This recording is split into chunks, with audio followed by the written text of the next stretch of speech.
예, 시청자 여러분, JTBC 뉴스룸을 시작하겠습니다. 논란의 중심에 있는 전 청와대 특별감찰반원 김태우 수사관에 대한 징계 수위가 결정됐습니다.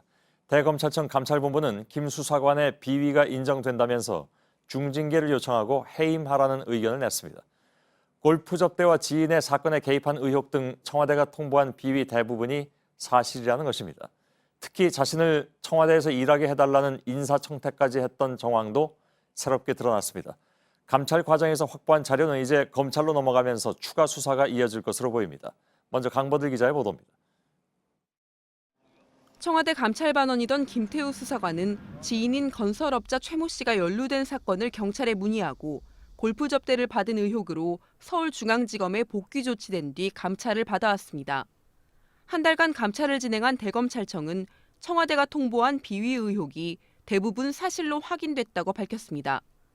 먼저 골프장 압수수색 등을 통해 확인한 결과 정보를 제공해온 기업 관계자들로부터 올해 6월부터 10월 사이 7차례 골프 접대를 받은 것으로 드러났습니다.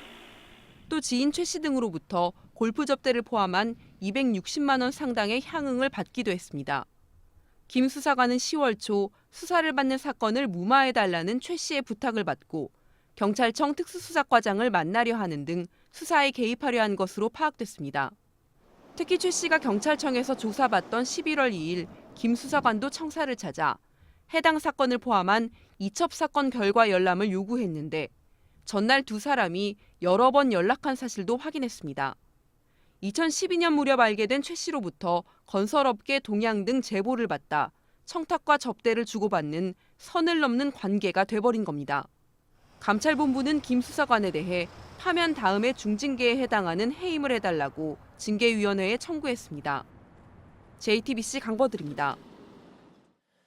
오늘 감찰본부가 공개한 김 수사관의 비위 내용에는 감찰의 한계가 있어서 수사로 밝혀야 할 내용들도 담겨 있습니다. 특히 김 수사관이 작년에 특별감찰반의 발령을 받기 위해서 건설업자를 통해 인사청탁을 했다는 내용이 눈길을 끌고 있습니다. 이지혜 기자입니다. 김태우 수사관이 건설업자 최모 씨에게 인사청탁을 한 건 지난해 5월에서 6월 사이입니다. 문재인 정부 출범 이후 청와대가 특별감찰반 쇄신을 위해 전국검찰청 수사관을 상대로 사실상 공채 형식으로 인력을 충원하려던 때입니다. 그런데 이 무렵 김 수사관이 특별감찰반에 파견 갈 수 있도록 도와달라는 취지로 지인인 최 씨에게 요구를 했다는 겁니다. 이후 최 씨는 한 민간인에게 김 수사관의 프로필을 문자 메시지로 전달했다고 합니다. 김 수사관은 7월부터 특별감찰반에 파견됐습니다. 대검 감찰본부는 민간인이 개입된 의혹이라 이번 감찰 단계에선 다루기 어려워 더 이상 조사는 이뤄지지 않았다고 설명했습니다.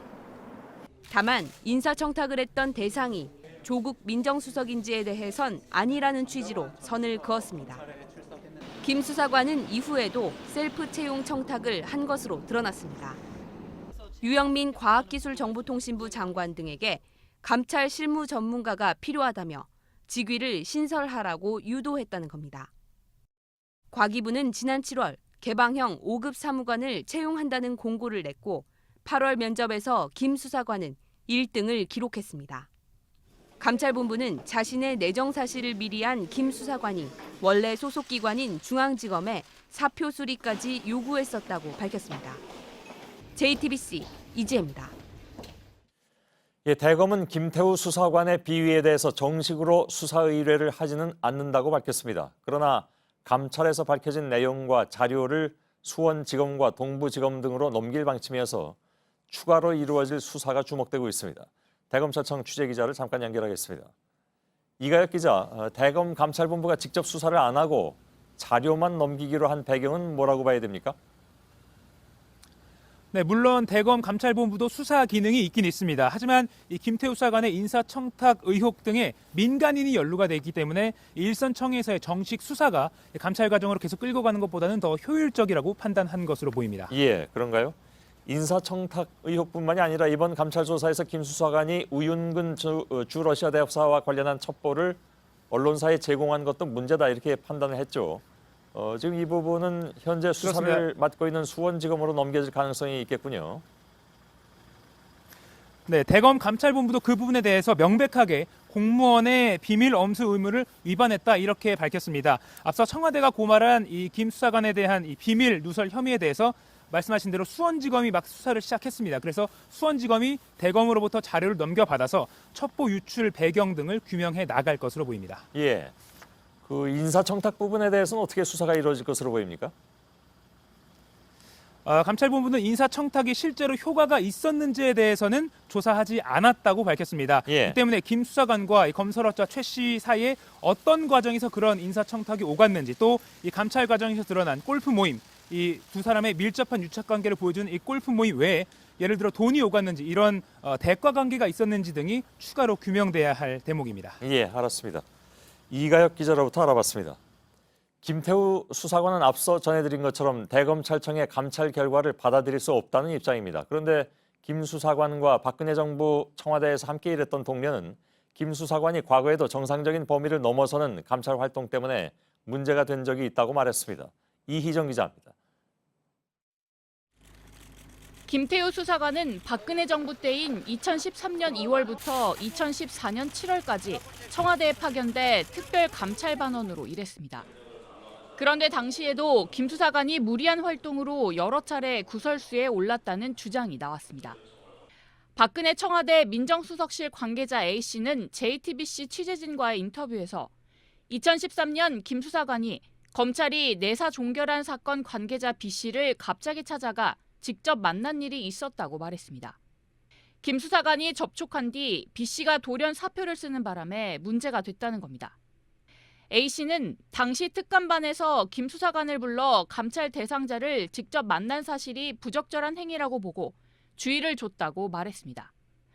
또 첩보 수집이나 감찰인데 당사자를 직접 만나 정식 수사하듯 하면서 문제가 됐었다고 덧붙였습니다.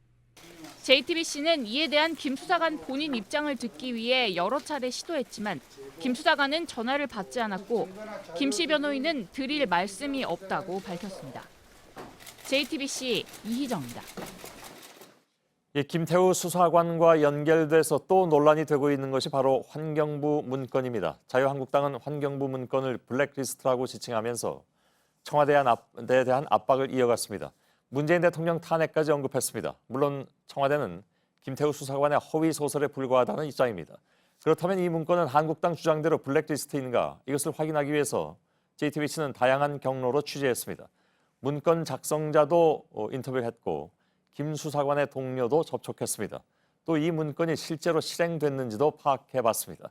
그 취재 내용을 지금부터 하나하나 전해드리겠습니다. 우선 해당 문건 작성자인 환경부 관계자는 김태우 씨의 요청에 따라서 누구나 알 수 있던 인력 현황과 동향을 정리한 것에 불과한데 왜 블랙리스트라고 하는지 모르겠다는 입장을 보였습니다. 먼저 박소연 기자입니다.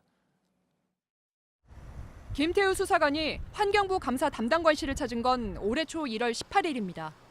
담당관실 측은 환경부 산하기관 임원 현황과 동향 등 3건의 자료를 김 수사관에게 건넸습니다. 해당 문서를 작성한 감사 담당관실 박모 서기관은 김 수사관의 요청으로 작성한 문서라고 주장했습니다. 그럼 오는데 그냥 뭐 가만히 상견례할 수 없으니까 뭐 필요한 게 뭐냐. 그러니까 뭐 그냥 부처 주요 동향 산하기관 뭐 동향 이 정도만 되겠다 하니까 이제 국장님이 저한테 전화를 받으시고 그럼 거기 관련 자료를 좀 만들어야 되겠다. 그래서 제가 만들어 드린 거예요. 환경부의 주요 동향과 산하기관 임원 현황을 설명하는 자리였다는 겁니다. 처음 이제 환경부라는 데를 이제 접하고 이제 방문을 했기 때문에 이제 우리 산하기관이 몇 개가 있고 임원이 이렇게 돼 있고 지금 임원들은 이제 어떤 상태고 이런 것도 설명을 해야 되니까. 한국환경공단 임원 2명이 사표 제출 요구에 반발한다는 표현에 대해선 해당 기관의 이사장과 임원들이 모인 회의에서 나온 이야기를 건네듣고 적은 것일 뿐이라고 말했습니다. 두 분이 계신데 그분 중에 한 분이 본부장이라고 계시잖아요. 네네네. 그분은 전 만나보지도 않았어요. 그게 뭐 우리가 뭐 비밀 감찰을 해서 알아낸 내용도 아니고 뭐 누구나 알 수 있는 현황들이었기 때문에 블랙리스트라는 주장에 대해선 이해할 수 없다고 밝혔습니다. 블랙리스트가 되려면 예를 들어서 뭐 문제 있는 사람들이 누구고 그 사람들을 어떻게 쫓아내고 뭐 어떤 것 그런 조치 방안에 대한 얘기가 있어야 되는데 뭐 표를 그냥 현재 이 사람은 사표를 냈고 이 사람은 지금 뭐 사표가 예정 중이고 이 사람은 사표를 안 내고 있고 그걸 정리한 거예요. 그냥 한 장으로. 그게 왜 블랙리스트가 되는지 저는 납득이 잘 안 가요. JTBC 박소윤입니다. 예, 김태우 수사관이 요구해서 현황을 정리해줬다는 것이 환경부의 설명인데 그렇다면 그 문건을 김 수사관이 윗선에 보고했는지도 확인이 필요한 대목입니다. 한국당은 김 씨의 주장을 토대로 그대로 보고했다고 밝힌 바 있습니다. 그런데 JTBC 확인 결과 당시에 김 수사관은 환경부 관련 보고를 했지만 문제의 산하기관 관계자 동향과 사표 제출 여부에 대한 보고는 없었던 것으로 나타났습니다. 본인이 확보한 자료 가운데 일부만 보고했을 가능성이 제기되고 있습니다. 심수미 기자입니다. 올해 1월 김태우 수사관은 동료 A 수사관과 함께 환경부에 찾아갔습니다. 이인걸 당시 특감반장이 각 부처의 감사관실을 방문해 지난해 업무 성과와 올해 계획은 무엇인지 파악하라고 지시한 데 따른 겁니다. A 수사관에 따르면 도착하자마자 환경부 측에서 산하기관 임원 동향 등의 자료를 꺼내 의아하게 생각했는데 김 씨는 문서를 쓱 보더니 알았다면서 챙겨갔다고 합니다. 김 씨가 방문을 앞두고 전화로 미리 해당 자료를 요구했다는 환경부 실무자의 주장과 일치하는 대목입니다. A 수사관은 방문 결과를 구두로 감찰반장에게 보고했고 문서로 된 보고서를 따로 제출하지는 않았다고도 전했습니다. 박형철 반부패 비서관 역시 김 씨로부터 풍력발전 사업자가 환경부 장관에 대한 직권남용 의혹을 제기한다는 내용의 보고서를 받아본 적은 있지만 자유한국당이 문제 삼은 산하기관 임원 동향은 전혀 들어본 적도 없는 내용이라고 전했습니다. 김 씨가 상부 지시와 다른 정보를 환경부에 요구한 배경과 이를 어디에 활용했는지는 의문으로 남습니다. 김 씨 측은 이 같은 JTBC 질문에 아무런 답변을 하지 않았습니다. JTBC 심수희입니다. 예, 여야는 오는 31일에 국회 운영위를 열어서 조국 민정수석을 출석시키기로 합의했습니다. 민정수석이 국회에 나오는 것은 상당히 이례적인 일이긴 하죠. 대통령 직접 지시에 따라서 조 수석도 참석하기로 했다는데 야당의 공세와 조 수석의 반박이 이어지면서 이번 특감반 사태의 분수령이 될 것으로 보입니다. 조익신 기자입니다. 처리가 불투명했던 이른바 김용균법 처리의 물꼬를 튼 건 조국 민정수석의 국회 출석이었습니다. 민정수석을 출석시키겠다 하고 공언하였습니다. 특감반 사태에 대해서 진실을 규명하기 위한 우리 국회 차원에서의 첫 번째 노력을 할 수 있게 됐다는 점에서 매우 의미 있는 합의를 오늘 이루어냈다는 말. 청와대는 문재인 대통령이 직접 지시했다고 밝혔습니다. 문재인 대통령은 오늘 오전 이른바 김용균법의 연내 국회 통과를 위해서라면 조국 민정수석이 국회 운영위원회에 나가라고 지시했습니다. 문 대통령은 다만 피고발인 신분인 조국 민정수석이 국회에 출석하는 건 바람직하지 않다는 점을 분명히 했습니다. 조 수석은 JTBC와 통화에서 내부 직업 문제가 있다면 국회에 출석할 수 있다고 지난해에도 밝혔었다는 입장을 전했습니다. 민정수석이 국정감사가 아닌 일반 국회 운영위에 출석하는 건 처음입니다. 최순실 국정농단 사태 당시에도 사건의 핵심에 있던 민정수석 출석 요구가 이어졌지만 우병우 당시 수석은 출석을 거부했습니다. 전례가 없고 그 자체로도 부적절하다는 게 이유였습니다. 다만 국감 중엔 현안에 따라 출석하는 경우가 있었습니다. 문재인 대통령은 2003년 민정수석 시절 청와대 비서관의 뇌물수수 의혹이 불거지자 국감 증인 자격으로 3차례 출석한 적이 있습니다. 한국당은 조 수석을 상대로 청와대의 민간인 사찰 의혹을 집중 추궁할 계획입니다. 반면 조 수석은 그동안 대응을 자제해왔지만 김태우 수사관의 허위 주장을 반박하고 한국당의 정치 공세에 대한 구체적인 입장도 내놓겠다는 입장입니다. 이에 따라 31일 열리는 운영위가 이번 사태의 변곡점이 될 것으로 보입니다. JTBC 조익신입니다.